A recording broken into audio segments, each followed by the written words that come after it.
A bride escaped her own wedding, rode barefoot straight into his barn doors.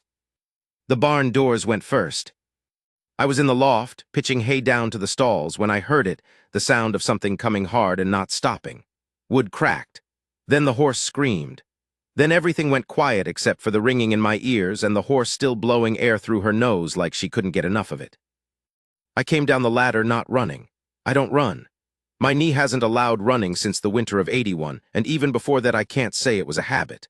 I came down the ladder the way I do most things, with my hand tight on the rail, one rung at a time, paying attention. The doors were half off their hinges. One of them was laying in the dirt at a 40-degree angle to where God meant it to hang. The horse was a roan mare I didn't know, lathered from the chest down, with a look in her eye like she'd outrun the devil himself and wasn't entirely sure she'd won. And on the ground beside her, one knee in the straw, was a woman in a white dress. Not a dress like women wear to church, not a dress for riding either, the kind of dress a woman only wears once in her life or is supposed to. She had no shoes. Her feet were cut from the rocks on the road, and she was bleeding from one heel onto the straw, and she was looking up at me with her chin out and her jaw set like she was bracing to hear something she'd already decided not to accept. I said the only thing that seemed to fit. "You owe me a set of doors." She looked at the broken door laying in the dirt. She looked at me. She said, "I'll work for them." That's where I should probably start explaining a few things, so the rest of it makes sense. My name is Cord Brannigan. I've had this ranch, the Burnt Creek Spread, 2,000 acres on the eastern slope of the Sanger Flat Range, for going on 22 years. Before that, I rode for 3 different outfits from Texas up to Montana, and before that I was a kid who didn't know enough to be afraid of anything and got a lesson or two on the subject the hard way. I'm 54 years old. My hair's gone gray at the temples, and at my beard when I let it grow, and the knee I mentioned has an opinion about whether that's proven more accurate than any almanac I've read. I've been alone on this land for 11 years. My wife Alina passed in the winter of '73 from a fever that came on fast and didn't wait around. We had 4 good years. We had no children, which was a grief we carried separately and together and then just separately, and then she was gone and I was the only one carrying anything. I don't tell people that. I'm telling you because the rest of it won't make sense if you don't know that I had learned, not decided, not chosen, but genuinely learned, to expect nothing from this life beyond the land and the cattle and the quiet. That's not self-pity. That's just what 11 years of mornings alone teaches you if you're paying attention. So when that woman came through my barn doors on a lathered roan in a wedding dress with no shoes, the thing I want you to understand is that I did not feel hope. I did not feel anything warm or anticipatory. What I felt was annoyed about the doors, concerned about the mare, and mildly curious about what kind of trouble was coming behind her. Because something was. Something always is, with a woman who leaves her own wedding in that kind of hurry. Her name was Nora Fisk, or it had been. She'd been about 40 minutes from becoming Nora Alcott when she changed her mind. She told me this sitting at my kitchen table, while I cleaned the cuts on her feet. She sat with her back straight and her hands flat on the table, and she told it the way a person tells something they've already decided on, no apology in it, no wobble. Porter Alcott was a man with money and standing in Harmon's Creek, which is the town 8 miles south of my ranch. He ran the bank. He owned the feed store and the eastern third of the water rights for the valley.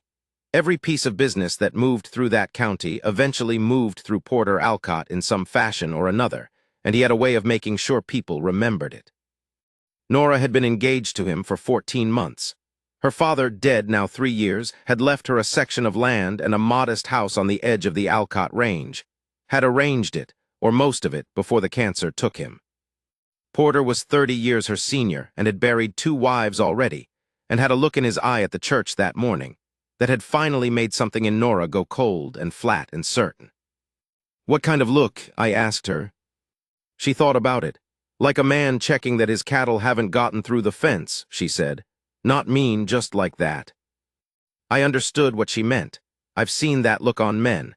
I've probably worn it myself a time or two with cattle. It's not something you'd want a woman to see on the morning she's marrying you. She'd taken the first horse she reached, which happened to belong to Porter Alcott's brother, which was going to make things more complicated than they needed to be. She'd ridden north without a plan except away, and the road north out of Harmon's Creek goes past my ranch road, and the mare had bolted on the turn. Hence my barn doors. I said, "You understand Porter Alcott and his brother are going to come up this road inside of 2, maybe 3 hours." "I know it. And you don't have shoes." She looked at her feet. I'd wrapped the worse one in clean cloth. "No," she said. "All right," I said. That was the end of that conversation. I went and started water boiling and found the heel of a bread loaf that was still good and cut the mold off a piece of cheese I had. And I put it on the table, and she ate it like she hadn't eaten since the day before, which she later told me she hadn't. She'd been too nervous about the wedding to eat the morning of, and her people had had a supper the night before that she'd mostly gotten through on nerves and coffee. I watched her eat and thought about Porter Alcott and what kind of man he was when things didn't go his way. I'd had one dealing with him, 6 years back, over a water rights disagreement that hadn't quite become a legal fight but had gotten close. He'd sent 2 of his hands over to explain his position to me in terms that weren't legal language. I'd explained my position back to them in terms they hadn't expected from a man who looked as worn down as I must have looked, and they'd left. Porter and I had reached an agreement shortly after. He'd gotten what he wanted, but not all of it, and he'd looked at me ever since with a particular kind of coldness that told me he hadn't enjoyed that negotiation. I wasn't afraid of Porter Alcott. I want to be precise about that. It wasn't bravado. It was just that I'd been afraid of things in my life that deserved it, and Porter Alcott, for all his money and water rights, did not clear that bar. What I was clear-eyed about what was coming. The mare was all right. No real damage, just run hard and spooked. I walked her out and wiped her down and checked her legs and put her in the near stall with water and some grain. She was a good animal, better than the Alcott brother deserved, probably. I found some oil for the hinges and did what I could with the doors, getting one of them mostly back where it belonged and leaning the other at an angle that would at least slow the wind. When I came back to the house, Nora had found my water basin and washed her face and gotten the worst of the road dust off her arms. She'd rolled her sleeves up. The dress was ruined from the ride, streaked with horse sweat and reddish mud from the road, and she'd done something to pin part of the skirt up out of the way. She was standing at my window looking south down the road. I said, "There's a pair of my wife's boots in the chest at the foot of the bed. Left side. They might be close enough." She turned and looked at me. She didn't ask about my wife. She just said, "Thank you," and went and found them. They weren't close, but they were closer than bare feet. I got the rifle down from above the door and checked the load and put it back. Not because I was planning to use it, because there is a particular clarity that comes from knowing where things are and what condition they're in. A prepared man and a frightened man can look similar from a distance, but they're not the same animal. Nora came back in the boots, moving carefully. She stopped in the doorway to the main room and looked at the rifle above the door. She said, "I don't want anyone hurt because of me." "I'm not planning on hurting anybody," I said. "Planning on being ready, which is different." She held on to that for a second and then nodded, slow, like she was filing something away. "Can I do something?" she said, "while we wait?" "There's a fence post that needs setting in the northwest pasture, but the flour's low and I've been meaning to make bread since Tuesday." She said, "Show me where things are." I showed her. She wasn't asking to be useful because she was afraid. I could see the difference. She was asking because she was a woman who needed to have her hands doing something when her mind was working, and right then her mind was working hard. I'll tell you a thing about that afternoon. I went out to check the cattle in the east pasture, and when I came back, she'd made bread. The whole kitchen smelled like it. That smell that gets into the walls, that smell that I'd spent 11 years not smelling. And she had it cooling on the board, and was sitting at the table mending a pair of my work gloves she'd found with a hole at the thumb. She hadn't asked about the gloves either. I stood in the door for a second, just a second. Then I went to the basin and washed my hands and sat down across from her, and she handed me the bread without looking up from the mending, like we'd been doing this for years. I ate the bread. It was good bread, better than mine, which is not a high mark. I looked at the window and the road and I listened, and it was quiet. She said, without looking up, "My mother made bread like this when things went wrong. The worse it got, the more bread she made. We had 3 weeks once where we ate nothing but variations on bread." "What went wrong those 3 weeks?" "She kept mending. My father left for about a month before he came back. He wasn't a bad man, he was a frightened one, which can look like the same thing. I thought about that. Your mother take him back. Yes. You think she should have. She looked up then. Her eyes were brown, darker toward the center. She said, I think she made the choice that made sense to her, and I'm not in any position to judge it. I've made my own choices today that other people will judge. She went back to the mending. I went back to listening for horses on the road. They came at just past 3 in the afternoon. 4 riders. Porter Alcott out front on his gray, the brother, Sewell. His name was behind him on a fresh horse, and 2 hands I recognized from the Alcott place riding behind. I was on the porch when they came up the road. I'd seen them from a quarter mile out. Nora was inside. I told her to stay back from the windows but not to hide because there's a difference. Porter Alcott pulled up at the bottom of the porch steps. He'd been a good-looking man once. You could still see it in the structure of his face. But that kind of man often goes hard in a particular way as he ages, like wood that dries out and starts to crack at the joints. He was looking at me with the cold thing I mentioned, the thing he'd had in his eyes since that water rights business. He said, Cord. I said, Porter. He said, I believe you have something of mine on your property. I said, I have a mare in my barn that belongs to your brother. She's watered and fed. Sewell can take her when he's ready. I let that sit. Don't know what else you'd have on my land. Sewell started to say something, and Porter raised one hand, and Sewell stopped. Porter said, the woman. No woman on my land belongs to you, I said. That's not how women work, you know that. She was contracted. A woman's not a contract. Whatever you and her father arranged, it required her to say yes at a church in front of witnesses. She didn't say yes. She said nothing and left, which is its own kind of answer. I put my hand on the porch rail, not on the rifle. I'd left the rifle inside on purpose, made a man's hands look different when they weren't near a gun, made the words do more of the work. She's a free woman who's done nothing wrong, and she's on my land, and that's the end of it. Porter looked past me at the door. He said, Nora. I didn't move or look back. After a second, Nora said from behind me, she'd come to the door, I hadn't heard her. I heard you, Porter. You're making a fool of yourself, he said. Come back now and we'll say you took ill. Nobody has to know. She said, I know. He tried a few more things, the way a man tries things when he's used to them working. He mentioned her father. He mentioned the land she'd inherit from the arrangement. He mentioned what the town would say. He did it all with a particular, practiced patience that I imagine had worked on people before. Nora said less and less each time. Just no, or that's not true, or nothing. Porter looked at me. He said, You're making an enemy, Cord. I said, I already have one of you. Doesn't seem like a significant change. He held there for a long moment. 4 men on horses to 1 man on a porch, and he had money and standing and the town behind him, and he was doing the arithmetic on what I'd cost him, and he looked at my hands and at the way I was standing, and I guess the arithmetic came out to something he didn't like. He pulled his horse around. The hands followed. Sewell rode up and I went and got the mare from the barn and handed him the reins without a word. He looked at me and at Nora on the porch, and then he rode off after his brother. I watched them go. When I turned around, Nora was standing in the doorway with her arms crossed over her chest and her chin up. And there was something in her jaw I hadn't seen before, not relief. More like a door that had been closed for a long time had just been opened onto moving air. She said, You didn't have to do that. I said, Yes, I did. She looked at me for a long moment, long enough that I didn't look away. Then she went back inside. I heard her cut the bread. Here's something that's true about trouble. The first wave is never the only one. Porter Alcott let 2 weeks go by. I thought maybe he'd let the whole thing settle.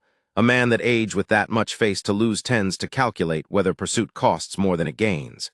But 2 weeks later, a pair of riders came up the road after dark and cut 3 sections of my north fence, and 18 head got out onto the open range, and I spent a cold 2 days gathering them. I knew who sent them, couldn't prove it, and proving it isn't always the point. 3 days after that, word came down from Harmon's Creek that the bank had called in a note on a piece of equipment I'd bought the previous spring. A wagon and a seed drill on 30 days. The 30 days had come and gone, which was true, and I'd been meaning to go in and settle it, which was also true. And normally that's the kind of thing banks let slide a week or two with a man they've done business with for 20 years without incident. This time they didn't. I went to town and paid the note, cash, and the clerk who took my money didn't meet my eyes. The town was watching. That's what it felt like. Not against me exactly, watching to see which way to lean. A town that runs on one man's money has a particular kind of gravity. People don't always like it, but they lean into it because that's what you do when the ground tilts. Nora had been with me for 2 weeks by then. She'd moved from the idea of staying a few days into just staying, which happened without a conversation either of us specifically had. She took the small room I'd used for storage. She cleared enough space for a cot. She worked the kitchen and the garden and found ways to be useful around the property that I hadn't asked for and started to depend on without noticing. That last part is the honest truth, and I'm not going to dress it up. She fixed the fence posts I'd put off. She kept the stove clean in a way I never had, which I learned makes a real difference in how even the heat runs. She found a crack in the chimney on the north side of the house that I'd been losing heat through for probably 3 winters, and told me about it with no drama, just, here's what I found, here's what needs doing. I did what needed doing. She never asked about a leaner. The boots, she wore them. The room she treated carefully, kept it plain. There was a quilt on the storage room cot that a leaner had made in the first year we were on the land, and Nora slept under it every night without knowing what it was. And I knew what it was and didn't say anything, and eventually that stopped feeling like the grief it had been and started feeling like something else. What I'm saying is that she was not a guest. She was not a rescued woman waiting to be returned to somewhere. She was a person who showed up and put weight on the floor and meant it. The town kept watching. The piece of it I wasn't prepared for was Nora herself going to town. She told me the morning she was going. Told me, not asked. She said she needed thread and a particular kind of flour she'd run out of, and she was going to ride the south pasture horse down to Harmon's Creek and do the errand herself. I said, Porter Alcott runs the bank in Harmon's Creek. She said, I know where Porter Alcott works. I said, people are going to stare. She said, let them. I thought about it. I said, take the gray mare, she's steadier than the pasture horse. She looked at me. She said, all right. She went and she came back 2 hours later with flour and thread, and a piece of dried beef from the mercantile, and a look on her face like she'd walked through fire, and found the other side not as far as she'd thought. She didn't tell me everything about it that day. Some of it came later in pieces, the way things do when a person is still sorting them out while they talk. What I put together was this. Porter Alcott had been in the mercantile when she walked in. He'd said something in front of the proprietor and 2 other people, something quiet and cold about her character, and what kind of woman leaves a wedding and where she'd ended up and what that meant. Not loud. The kind of thing that's worse when it's quiet because it sounds more considered. And Nora had looked at him and said, in the same kind of quiet, in front of those same people, that a woman who chooses where she lives and who she trusts is not a woman anyone should be speaking about with that tone, and that he might want to think carefully before he used that tone again. And she had bought her flour and her thread, and she had left. The proprietor, I heard this later from his wife, who told it to my nearest neighbor Alvarez, who told it to me, had watched her go and then looked at Porter Alcott and said nothing, just turned and gone back to his ledger, which in its own way was its own kind of answer. I didn't tell her that story. I let it come to me the way information moves in a small valley, and I kept it to myself. And I thought about what kind of woman walks into the situation she walked into and comes out carrying her flour. Porter made one more move. It was the one I'd been expecting. He found a man, a land assessor, or someone playing the role, and had him come out and allege that my deed to the southeast corner of my property, the corner that borders what Alcott had always wanted for the water access it sits on, had an irregularity in the original survey. There was a hearing scheduled in town, which would take time and money to fight, and was designed to do exactly that even if I won it. I'm not a man who goes looking for fights, but I'm also not a man who backs down from them when they come looking for me, and this one had been coming since Nora's horse went through my barn doors. I'd been thinking in the weeks since about what a leaner would have made of all this. Not because I was asking her permission, she'd been gone 11 years, and the living don't ask the dead for that. More the way you think about a person who knew you well, who knew how you tended to handle things. She would have said, Don't let it make you smaller. She had a way of seeing where I was heading before I did. She'd say that the danger wasn't Porter Alcott, it was me deciding the fight wasn't worth it, which I had a tendency toward in those years after losing her. A tendency toward thinking, what does it matter in the long view, all of it? It matters, that's what I came back to. Not the land exactly, not the deed. What matters is being the kind of man who doesn't let a bully with money run his piece of the world for him. I went to see Roy Hatch in Harmon's Creek. Roy Hatch was the county surveyor, had been for 23 years, and he had the original survey maps going back to when this part of the territory was first platted. Roy was also a man who'd had his own run-ins with Porter Alcott's version of business, and had come out of them with a very precise and thorough memory for detail. I sat with Roy for an afternoon in his office with the maps spread across his table, and what we found was this. The irregularity Porter's man had alleged was real, in the sense that there was a discrepancy in the notation. But the discrepancy was in Porter's favor, an error that had on paper given him 12 acres that should have been mine. Roy had known about it for years. He'd been waiting for someone to open the subject. We documented everything.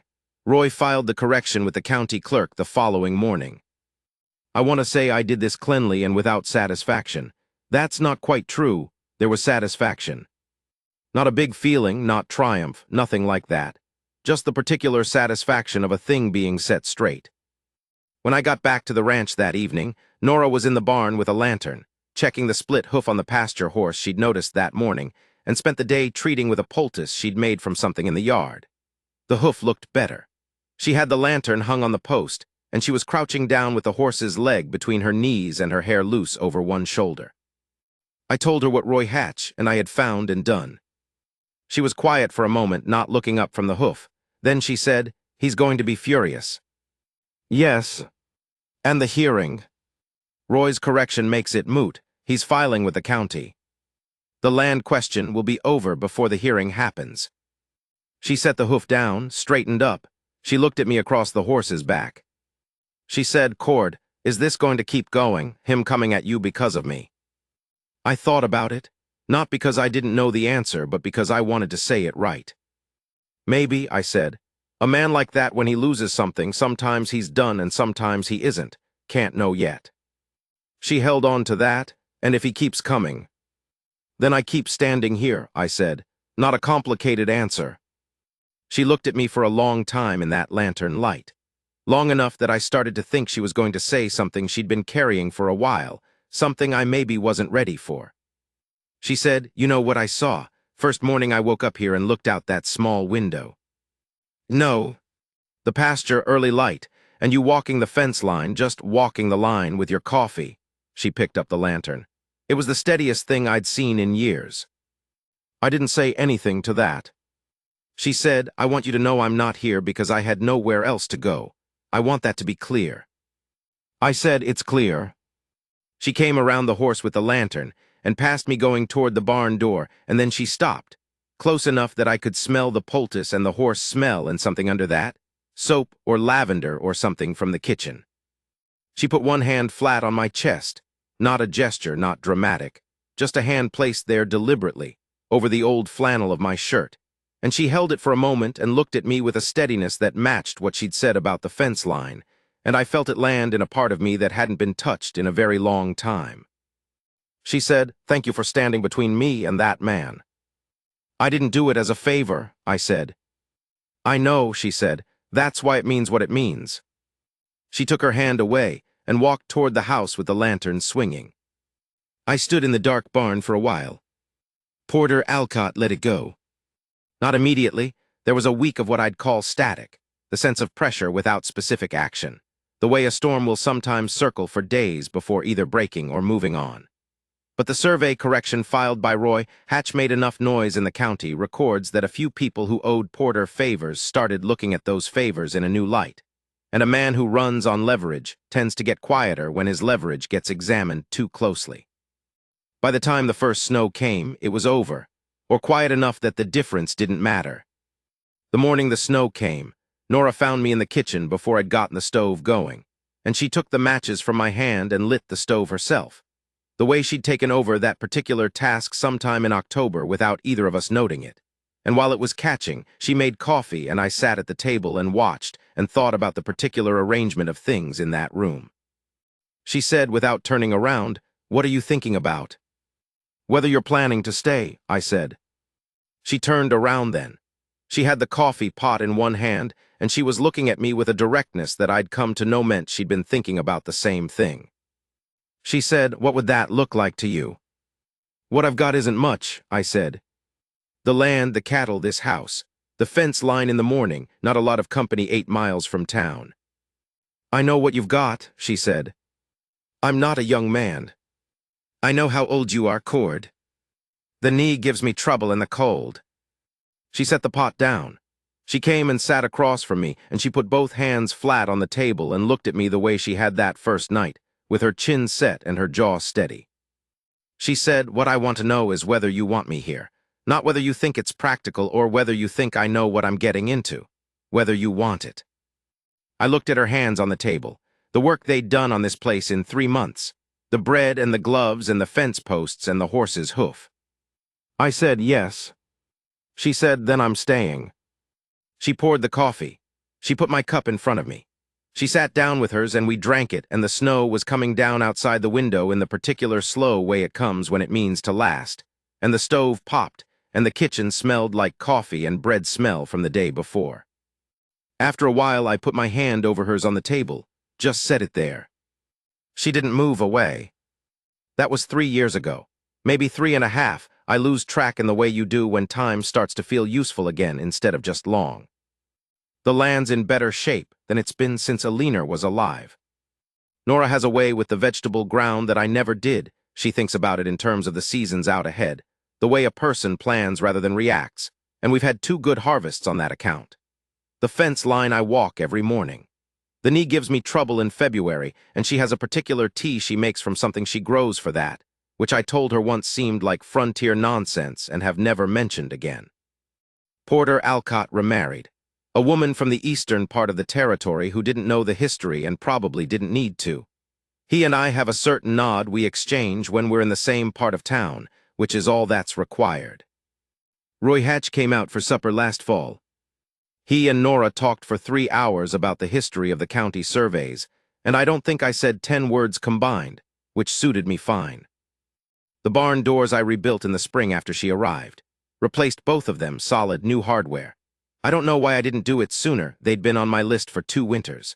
When I got them hung true and straight, I called Nora out from the garden to see, and she stood there in her hat and her gloves looking at the doors and then at me, and she said they were fine doors. That's all, just they were fine doors. But there was something in how she said it, the way a person says a small thing and means everything behind it.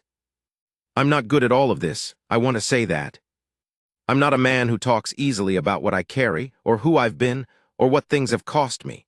Alina used to say I kept my feelings behind a door that required a specific knock, which she said she'd eventually learned, but it had taken her longer than it should have. I don't know that I've gotten simpler on that account in the years since. But I know this. There's a woman in this house who walked through my barn doors in a ruined dress with her feet cut and her chin out, and looked at me like she'd made her decision and was prepared to stand by it. She chose this land and this cold valley and this particular man when she was free and clear to go anywhere. She chose it again in the kitchen with the coffee pot and said, "I'm staying." She says it every morning she's still here, which is every morning I've been alive to count. A man doesn't always know what he was built to do. Sometimes it takes a while to find the thing he's meant to stand between and the thing he's meant to hold. I know now. The gray mare comes in from the east pasture around the same time every afternoon. Nora goes out to meet her. I can see them from the porch, the horse and the woman, in the low fall light, the horse putting her head down and Nora's hand going up to the mane. And I stand on that porch with my coffee and I watch, and I think about what a man can build in 22 years on a piece of land that wanted him to earn it. Then she turns and sees me on the porch and raises one hand. I raise mine back. That's the whole story, or as much of it as I know how to tell.